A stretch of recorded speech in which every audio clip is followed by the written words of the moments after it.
ഇന്ന് K B Ganesh കുമാറിനെ സംബന്ധിച്ചിടത്തോളം ഈ ദിവസം എന്ന് പറയുന്നത് നിർണായകമാണ്. ഇനി അല്പസമയത്തിനകം തിരുവനന്തപുരത്തേക്ക് യാത്ര തിരിക്കുമ്പോൾ ഇന്നൊരു 11 മണിയോടുകൂടി തന്നെ മറ്റ് നടപടിക്രമങ്ങളിൽ ആരംഭിക്കും. 10 മണിയോടുകൂടി മന്ത്രി തിരുവനന്തപുരത്ത് മുഖ്യമന്ത്രിയെ കാണാൻ സാധ്യതയുണ്ട് എന്നാണ് മനസ്സിലാക്കുന്നത്. അങ്ങനെ 10 മണിയോടെ കെ ബി ഗണേഷ് കുമാർ മുഖ്യമന്ത്രിയെ കാണാൻ ഒരുങ്ങുകയാണ്. മന്ത്രിസഭാ യോഗത്തിനൊക്കെ തുടരണം.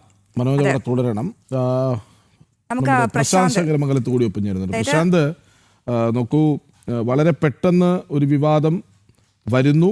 അത് 1-2 ദിവസം അടങ്ങിയിരിക്കുന്നു. പക്ഷെ ഇന്നലെ അത് വലിയ സജീവമായൊരു വാർത്തയായി മാറുന്നു. കെ ബി ഗണേഷ് കുമാർ പ്രതിരോധത്തിലാണെന്നറിയാം. ഗണേഷ് കുമാർ കാരണം LDF എത്രമാത്രം സമ്മർദ്ദത്തിലാണ്, പ്രതിരോധത്തിലാണ്?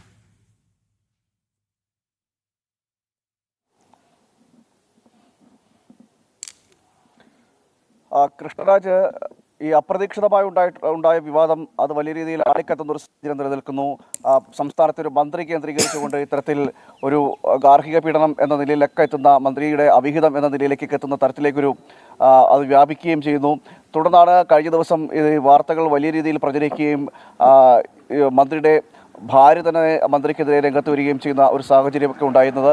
എന്തായാലും അപ്രതീക്ഷിതമായിട്ടാണ് ഈ വിവാദമുണ്ടാകുന്നത്. ഇതിൽ തന്നെ CPM-ഉം ഇടതുമുന്നണിയും വലിയ രീതിയിൽ പ്രതിരോധത്തിലായിരിക്കുന്ന ഒരു സാഹചര്യമുണ്ട്. കാരണം ഇതുവരെ നമ്മൾ പലപ്പോഴും പല നേതാക്കളുമായി ബന്ധപ്പെടാൻ ശ്രമിച്ചെങ്കിൽ പോലും ഈ വിഷയത്തിൽ ആരും പ്രതികരിക്കാൻ തയ്യാറായിട്ടില്ല എന്നതാണ് ഇപ്പോൾ ഇവിടെ നിന്ന് മനസ്സിലാക്കാൻ കഴിയുന്നത്. കാരണം ആർക്കും എന്ത് പ്രതികരിക്കണമെന്നതാണ് ഇപ്പോൾ ഒരു വലിയ പ്രതിസന്ധിയായിട്ട് നിൽക്കുന്നത്. കാരണം നമുക്കറിയാം, തെരഞ്ഞെടുപ്പ് അടുത്തിരിക്കുന്ന സാഹചര്യമാണ്. ഈ ഒരു സാഹചര്യത്തിലേക്കാണ് സംസ്ഥാനം തെരഞ്ഞെടുപ്പിലേക്ക് കടക്കാൻ ഇനി ദിവസങ്ങൾ മാത്രമാണ് ബാക്കിയുള്ളത്. ഈ സാഹചര്യത്തിലാണ് ഇത്തരത്തിലൊരു സംസ്ഥാനത്തെ മന്ത്രിയെ കേന്ദ്രീകരിച്ചുകൊണ്ട് തന്നെ അവിഹിത ആരോപണ വിവാദം ഉയർന്നു പൊങ്ങുന്നത്.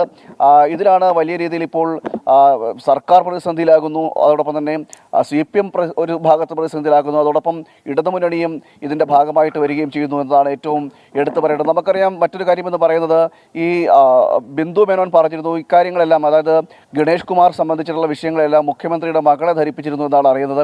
എന്നാൽ മുഖ്യമന്ത്രിയുടെ മകളെ ധരിപ്പിച്ചെങ്കിൽ മുഖ്യമന്ത്രിയോട് അത് സൂചിപ്പിച്ച് കാണും. മുഖ്യമന്ത്രിയോട് സൂചിപ്പിച്ചിട്ടും എന്തുകൊണ്ട് ഗണേഷ് കുമാറിനെ താക്കീത് ചെയ്തില്ല എന്നൊരു ചോദ്യവും ഉയർന്നു കേൾക്കുന്നുണ്ട്.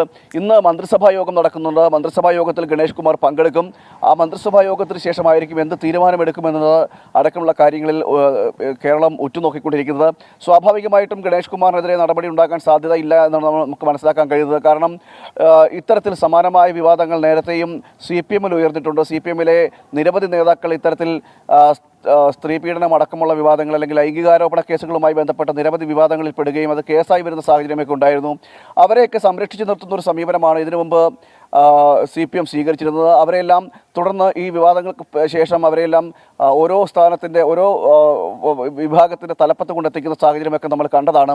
അങ്ങനൊരു സാഹചര്യത്തിൽ അല്ലെങ്കിൽ ആ ഒരു അവസ്ഥയിൽ ഗണേഷ് കുമാറിനെതിരെ എന്ത് നടപടി സ്വീകരിക്കും, അല്ലെങ്കിൽ ഗണേഷ് കുമാറിനെതിരെ നിലവിൽ ഈ തെരഞ്ഞെടുപ്പ് കൂടി അടുത്തിരിക്കുന്ന സാഹചര്യത്തിൽ രാജിവെക്കണമെന്നൊരാവശ്യം ഉന്നയിക്കുമോ എന്നടക്കമുള്ള കാര്യങ്ങളിൽ സംശയമാണ്. കാരണം അത് ഗണേഷ് കുമാറിൻ്റെ രാജിയിലേക്ക് കടന്നു കഴിഞ്ഞാൽ അത് സർക്കാരിൻ്റെ പ്രതിച്ഛായ നഷ്ടപ്പെടുന്ന ഒരു സാഹചര്യം എത്തും. കാരണം ഈ അവസാന നിമിഷത്തിലേക്ക് എത്തുമ്പോൾ ലൈംഗിക ആരോപണവുമായി ബന്ധപ്പെട്ട അല്ലെങ്കിൽ അവിഹിത ആരോപണവുമൊക്കെയുമായി ബന്ധപ്പെട്ട ഒരു മന്ത്രി തൽസ്ഥാനത്ത് നിന്ന് പുറത്തേക്ക് പോകുക എന്ന് പറയുന്നത് ഇത്തരത്തിൽ സർക്കാരിനെ സംബന്ധിച്ചിടത്തോളം അതിൽ വലിയ നാണക്കേടുണ്ടാക്കുന്ന ഒരു സാഹചര്യമാണ്. അതുകൊണ്ട് തന്നെ ഇത്തരത്തിൽ ഒരു രാജി ചോദിച്ചു വാങ്ങുക അല്ലെങ്കിൽ അങ്ങനൊരു നിലയിലേക്ക് എത്തുമെന്ന് നമുക്ക് കരുതാൻ സാധ്യതയില്ല. എന്തായാലും മന്ത്രിസഭാ യോഗത്തിന് ശേഷമായിരിക്കും മറ്റു കാര്യങ്ങൾ ഉണ്ടാകുക. അതിനുശേഷമായിരിക്കും പ്രതികരണങ്ങൾ കൂടുതലുണ്ടാകുക എന്ന് വേണം നമുക്ക് മനസ്സിലാക്കേണ്ടിയിരിക്കുന്നത്. എന്തായാലും വലിയ രീതിയിൽ നാണക്കേട് സർക്കാരിനും CPM-നും ഇടതുമുന്നണിക്കും എല്ലാം ഉണ്ടാക്കിയെന്ന കാര്യത്തിൽ തർക്കമില്ല. നേരത്തെ നമ്മൾ ഈ രാഹുൽ മാങ്കൂട്ടത്തിൻ്റെ വിഷയത്തിലെല്ലാം വളരെ ധാർമ്മികമായ കാര്യങ്ങൾ ഉയർത്തിക്കാട്ടിക്കൊണ്ടാണ് വലിയ രീതിയിൽ നേതാക്കന്മാരെല്ലാം ഇത്തരത്തിൽ പരാമർശങ്ങളൊക്കെ നടത്തിയത്. ആ സമയത്ത് രാഹുൽ മാങ്കൂട്ടം MLA സ്ഥാനം രാജിവെക്കണമെന്നടക്കമുള്ള ആവശ്യങ്ങൾ ഉന്നയിക്കുകയും ചെയ്തതും CPM-ൻ്റെയൊക്കെ നേതാക്കൾ തന്നെയാണ്. മാത്രമല്ല, ഈ സ്ത്രീ പീഡനം ആയിട്ട് ബന്ധപ്പെട്ടും അല്ലെങ്കിൽ ഈ ലൈംഗിക ആരോപണങ്ങളുമായി ബന്ധപ്പെട്ടെല്ലാം ആ സമയത്ത് നേതാക്കന്മാരുടെ പ്രതികരണങ്ങളൊക്കെ പരിശോധിക്കുമ്പോൾ നമുക്ക് മനസ്സിലാക്കുന്ന ഒരു സാഹചര്യം ഇത്തരത്തിൽ വലിയ രീതിയിൽ കടന്നാക്രമണം ഒക്കെ നടത്തിയതാണ്. അത്തരത്തിൽ കടന്നാക്രമണം നടത്തിയൊരു പാർട്ടിയുടെ അല്ലെങ്കിൽ ആ ഒരു മുന്നണിയുടെ സംവിധാനത്തിൽ നിൽക്കുന്ന ഒരു മന്ത്രി കൂടിയാണ് ഇത്തരം. മനോജിലേക്കൊന്ന് പോകണം. മനോജ്, നോക്കൂ, ഈ പത്തനാപുരത്ത് വീണ്ടും സ്ഥാനാർത്ഥിയാകാനിരിപ്പാണല്ലോ ഗണേഷ് കുമാർ. അപ്പോഴാണ് വീണ്ടും ഒരു വിവാദം വരുന്നത്. ഇതാദ്യമായിട്ടല്ല ഗണേഷ് കുമാർ ഇത്തരം വിവാദങ്ങളിൽ പെടുന്നത്. രാജിവെച്ചത് നേരത്തെ നമ്മൾക്കറിയാം. അതിനുശേഷം വീണ്ടും തിരിച്ചു വന്നു. പത്തനാപുരത്തെ ജനത വീണ്ടും വോട്ടിട്ട് ജയിപ്പിച്ചു. ഇത്തവണ കുറച്ചുകൂടി ടൈറ്റായ ഒരു മത്സരം അവിടെ ഉണ്ടെന്ന് തെരഞ്ഞെടുപ്പിന് മുന്നേ തന്നെ പറയുന്നുണ്ട്. ഈ ഒരു വിവാദം ഗണേഷ് കുമാറിൻ്റെ മന്ത്രിസ്ഥാനം തെറിപ്പിക്കുമെങ്കിൽ സ്ഥാനാർത്ഥിയാകുന്നത് എങ്ങനെയാണ് പിന്നെ?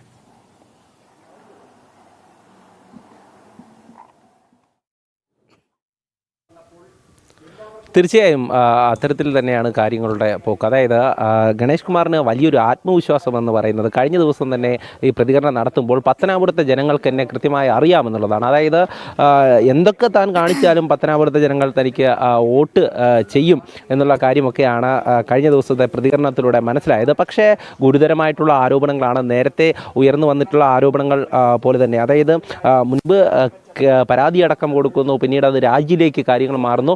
അത്തരത്തിൽ നാണം കെട്ടുള്ള രാജിയിലേക്ക് അടക്കം എത്തുമ്പോഴും പിന്നീടും LDFിലേക്ക് വന്നതിന് ശേഷം വീണ്ടും ഗണേഷ് കുമാറിന് വീണ്ടും വിജയിച്ച് വരാനുള്ള ഒരു അവസരം LDF നൽകുന്നു എന്നുള്ളതാണ്. എന്തായാലും നിലവിലെ സാഹചര്യത്തിൽ ഈ സ്ഥാനാർത്ഥി എന്നുള്ള കാര്യം അതിനെക്കുറിച്ച് ആലോചിക്കാൻ ഗണേഷ് കുമാറിനാകുമോ എന്നതിൽ കൂടെ സംശയമുണ്ട്. കാരണം ഈ ഒരു സാഹചര്യം നിലവിൽ നിൽക്കുമ്പോൾ ഗണേഷ് കുമാറിനെ സംബന്ധിച്ചിടത്തോളം LDFിനൊരു തലവേദനയായി മാറിയിരിക്കുന്നു എന്നതിൽ മാറ്റമില്ല. കാരണം ഇങ്ങനെയുള്ള ആരോപണങ്ങളാണ് ഉയരുന്നത്, നാണക്കേട് ഉണ്ടാക്കുന്ന ആരോപണങ്ങളാണ് ഉയരുന്നത്.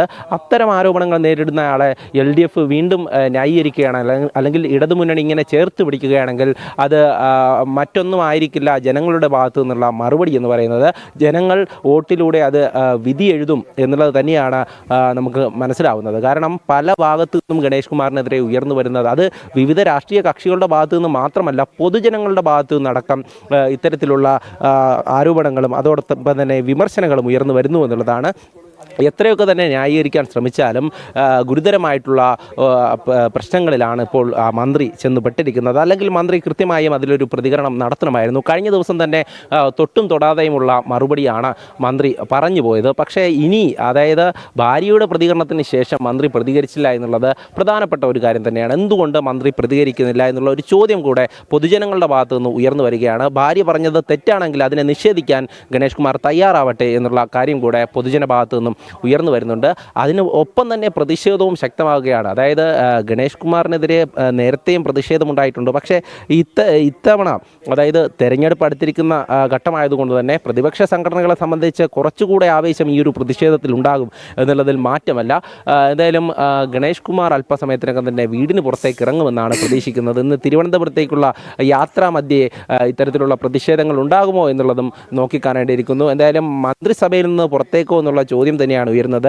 അത്തരത്തിലൊരു തീരുമാനത്തിലേക്ക് LDF കടക്കാൻ സാധ്യത ഏറെയാണ്. അങ്ങനെയുള്ള സൂചനകളാണ് ലഭിക്കുന്നത്. കാരണം ഇന്ന് തന്നെ ഒരു ഉയരുന്നുണ്ട്. അതായത് 2 ദിവസം മുൻപാണ് ഒരു അതിജീവിതയെ വെച്ച് സംസ്ഥാന സർക്കാർ ഒരു പരസ്യ ചിത്രം പുറത്തിറക്കുന്നത്. അതിൽ പറയുന്നത് പിണറായി വിജയൻ സർക്കാരിന്റെ കാലത്ത്, ഭരിച്ചിരുന്ന കാലത്ത് സ്ത്രീകൾ ഈ കേരളത്തിൽ സുരക്ഷിതരാണ് എന്ന് പരാമർശിച്ചുകൊണ്ടുള്ള ഒരു പരസ്യ ചിത്രം. മാത്രമല്ല, അതെ, KSRTC ബസ്സുകളിൽ മുഴുവൻ, ഗണേഷ് കുമാർ മന്ത്രിയായ KSRTC ബസ്സുകളിൽ മുഴുവൻ സ്ത്രീ സുരക്ഷയെക്കുറിച്ച് പറഞ്ഞ് സർക്കാരിന്റെ പരസ്യമുണ്ട്.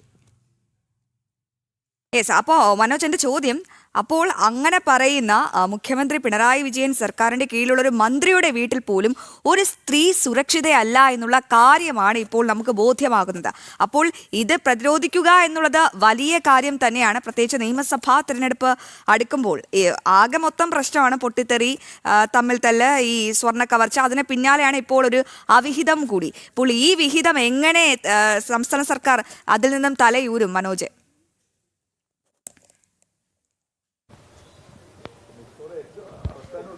തീർച്ചയായും വാക്കൊന്ന് പ്രവൃത്തി മറ്റൊന്ന് എന്നുള്ള രീതിയിൽ തന്നെയാണ് കാര്യങ്ങൾ പോകുന്നത്. എന്തായാലും KSRTC ബസ്സുകളിൽ ഉൾപ്പെടെ സ്ത്രീ സുരക്ഷയെക്കുറിച്ച് ബാനർ ഒട്ടിക്കുന്ന ഈ മന്ത്രിയുടെ, അല്ലെങ്കിൽ സർക്കാരിൻ്റെ ഒരു പ്രധാനപ്പെട്ട വകുപ്പ് കൈകാര്യം ചെയ്യുന്ന മന്ത്രിക്ക് നേരെയാണ് ഈ ആരോപണങ്ങളൊക്കെ ഉയരുന്നത്. അതിനെതിരെയാണ് പ്രതിഷേധവും ഉയരുന്നത്. ഈ ഒരു സാഹചര്യത്തിൽ LDFന് ഇനിയും ആ ഒരു അതിജീവിതയുടെ ചിത്രം നൽകിയോ, അല്ലെങ്കിൽ അത്തരത്തിലുള്ള വാചകങ്ങൾ നൽകിയോ ഇനിയും പ്രചരണത്തിൽ പിടിച്ചു നിൽക്കാനാകുമോ എന്നുള്ളത് സംശയം തന്നെയാണ്. കാരണം ഗണേഷ് കുമാറിനെതിരെ ഒരു നീക്കം LDF LDF നടത്തിയില്ലെങ്കിൽ ഇനിയും അത്തരത്തിൽ പ്രചരണം നടത്തുന്നതിൽ അർത്ഥമില്ല എന്നുള്ള കാര്യം അത് പൊതുജനങ്ങളടക്കം പറയുന്നുണ്ട്. എന്തായാലും KSRTC ബസ്സുകളിലടക്കം നമ്മൾ കാണുന്നതാണ് ഇത്തരത്തിലുള്ള വാചകങ്ങൾ എഴുതി പിടിപ്പിച്ചിട്ടുണ്ട്.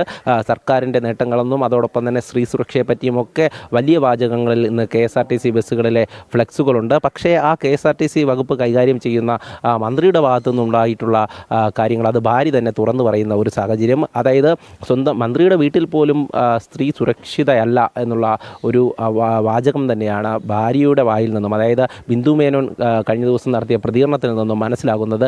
എന്തായാലും ആരോപണങ്ങളിൽ ഉയർന്നു കേട്ട വീടാണ് നമ്മൾ കാണുന്നത്. കിഴൂട്ട് വീട്, അതായത് വാളകത്തെ വീടാണ്.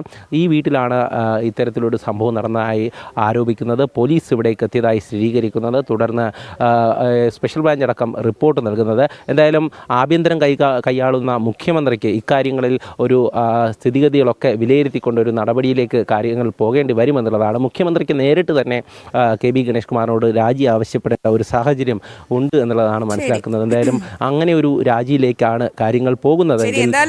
മണിക്കൂറുകൾ മാത്രം കണ്ടറിയാം മനോജ്. മന്ത്രി കസേര ആടി ഉലയുകയാണ്. എന്തായാലും ഗണേഷ് കുമാർ പുറത്തേക്കോ എന്ന ചോദ്യം വരികയാണ്. നമുക്ക് ഇത് ചർച്ച ചെയ്യാം ചെറിയൊരു ഇടവേളയ്ക്ക് ശേഷം.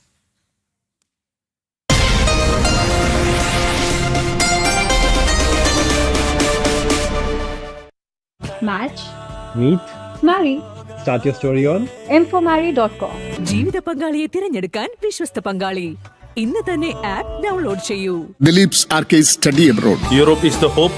Dilip's Arcase is the path. ആദ്യം തീരുമാനമെടുക്കുന്നവർ എവിടെയും മുന്നിലായിരിക്കും. ദിലീപ്സ് ആർക്കേസ് സ്റ്റഡി അബ്രോഡ്. വികാസ് ജിയുടെ ലിവർ ഓപ്പറേഷൻ നടന്നപ്പോൾ പോളിസി